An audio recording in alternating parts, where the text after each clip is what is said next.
Hello, my friend. I'm glad you're here again, taking this small piece of time to breathe. Before we begin, close your eyes if you'd like. Inhale softly through your nose and let the air stretch quietly inside you. Then exhale, slow, patient, unforced. Let the sound of your own breath remind you that you are here. You made it to this moment. Now let's step together into today's question. What do we owe to the versions of ourselves we've left behind? It's a gentle but heavy question, isn't it? We spend our lives growing, changing, shedding, yet somewhere inside us, the echoes of who we once were keep whispering. Some call it nostalgia, others call it memory, but maybe it's a kind of quiet loyalty, the soul remembering its earlier shapes.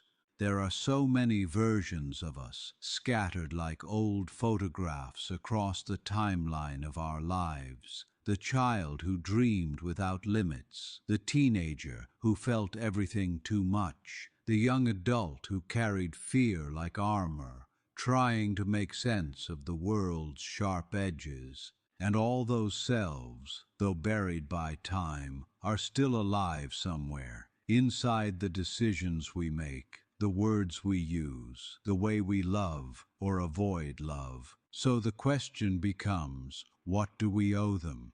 Do we owe them gratitude for surviving? Do we owe them forgiveness for their mistakes? Or perhaps we owe them acknowledgement, a soft nod that says, I see you, you got me here. When we look back, we often do it with judgment. We cringe at the choices we made, the people we trusted, the silences we kept. We think, if only I knew then what I know now. But the truth is, we only know now because of them.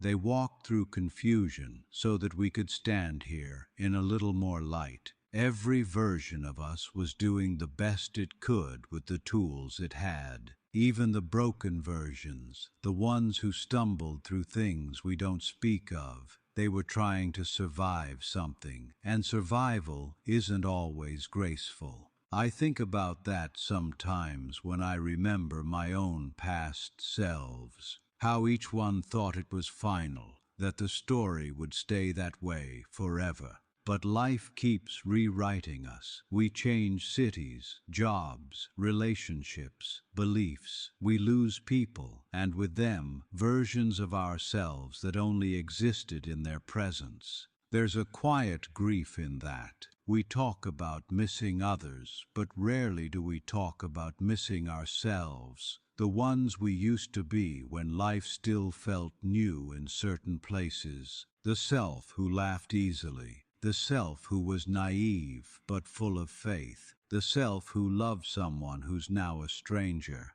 Maybe what we owe them is remembrance, not as ghosts to be mourned, but as roots to be honored. Because every time we change, they don't disappear, they just take a different seat within us. You can feel it sometimes, can't you? When you hear an old song, and for a second you're back there, 16, driving nowhere, windows down, a world ahead of you couldn't yet imagine. The body remembers, the heart recognizes. It's like shaking hands with a ghost who still wears your name. We often try to run from our earlier selves. We say things like, I'm not that person anymore, as if we could outrun memory. But maybe growth isn't about erasing who we were. Maybe it's about integrating, carrying those past selves forward, not as burdens, but as witnesses. Because they hold things we've forgotten. The child holds wonder. The teenager holds courage to feel. The young adult holds the raw, unedited hunger to live. When we lock them away, we lose those qualities too. I once heard someone say that healing isn't becoming someone new. It's becoming who you've always been, beneath what the world taught you to be. I think there's truth in that. The versions we've left behind aren't wrong turns, they're chapters, and each one deserves a small bow of thanks. Sometimes, though, we owe them an apology for the promises we broke to ourselves, for the dreams we abandoned because they didn't fit the life we thought we needed, for the times we silenced our own voice to belong. It's a strange thing, forgiving yourself in retrospect. It feels one-sided, like speaking into an echo. But if you sit quietly enough, you can feel the echo answer back, not in words, but in release. Maybe the greatest act of self-love isn't chasing some new version of who we could be. Maybe it's turning around and gathering the ones we left behind, saying, "You can come with me now. You don't have to stay stuck there." Because the truth is, none of them are really gone. The frightened one still flinches when love feels too close. The confident one still pushes forward when the world feels impossible. The lonely one still longs for connection, even when surrounded by people. They live inside us, layered, intertwined. So what do we owe them? Perhaps nothing more and nothing less than compassion. Compassion for not knowing, compassion for breaking when they couldn't yet bend, compassion for the courage it took just to keep going. If you close your eyes now, maybe you can see one of them, the version of you that needs to be remembered. What would you say to them? Would you scold, or would you reach out and take their hand? Tell them you've grown, yes, but also tell them that their effort mattered, that their fears, their questions, their small joys, they built the person breathing here now. When we treat our past selves with tenderness, something shifts. The shame begins to quiet, the regrets lose their edge. We begin to feel whole again, not because we've perfected ourselves, but because we've reclaimed what we once left behind. Every moment you've ever lived still echoes through you.